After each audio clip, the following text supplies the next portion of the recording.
beautiful bill narrowly passed the House by one single vote.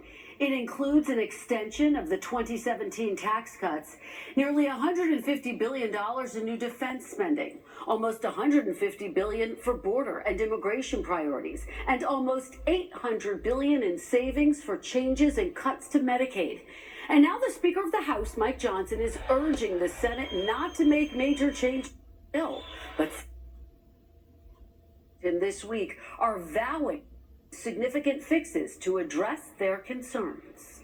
I've told them I can support the package if they separate the debt ceiling off and have a separate vote on that.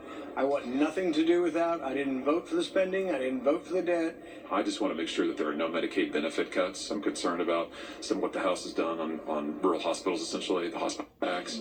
We have to reduce the deficit, and so we need to focus on spending. I think we have enough to stop the process until the president gets serious about spending reduction and reducing the deficit.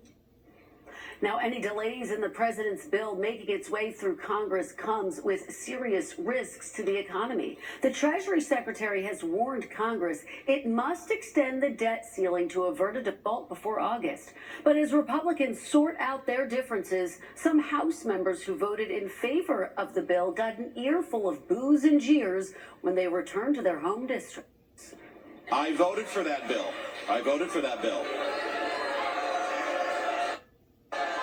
I was also proud to vote for President Trump's One Big Beautiful Bill last week. This is a general investment. This is your time. Republican Senator Joni Ernst defended the bill's proposed changes to Medicaid when pressed by a constituent who worried it would lead to deaths. People are not, well, we all are going to die. So, for heaven's sakes, folks, okay, no, but what I want to do to me that we are going to focus on those that are most vulnerable. And joining me now is the Speaker of the House, Mike Johnson of Louisiana. Speaker Johnson, welcome back to Meet the Press. Hey, great to be with you as always. It is great to have you back. Let's start right there talking about what is now officially called the One Big Beautiful Bill Act. Here's what Elon Musk had to say about it. Take a listen. I was disappointed to see the massive spending bill, frankly, which increases the budget deficit, not just decrease it, and undermines the work that the Doge team is doing. And Mr. Speaker, a number of Senate Republicans share Elon Musk's concerns that it will add to the debt and deficit. So how do you convince Republican Senate colleagues to get on board and support this?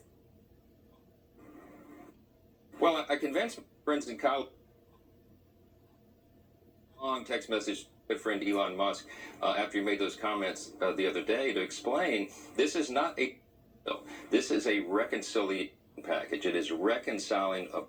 So there is some additional spending, as you noted earlier at the opening, for national security, for historic investments in border security, the largest in generations, because those are necessary expenditures. But what my friends are missing is the tremendous and historic level of spending cuts that are also in the same package. So a lot of the analysis that people are pointing to is from groups, for example, like the Congressional Budget Office, the CBO. They have projected anemic economic growth. They're assuming a growth level of 1.8% over the next 10 years. Kristen, never in U.S. history has the U.S. economy sustained less than 2% economic growth over a 10-year period. What's going to happen here is exactly the opposite. We're going to have historic, because we're basing this on the history of the recent past. Remember, in the first Trump administration, the 2017 Tax Cuts and Jobs Act, the CBO was off in its estimates of that one by $1.5 trillion, okay, because they underestimated the incredible growth that would be brought about. This is going to be jet fuel. The reason we call it the Big Beautiful Bill is because it is a tremendous pro-growth package entwined in this legislation that is going to make everybody's income.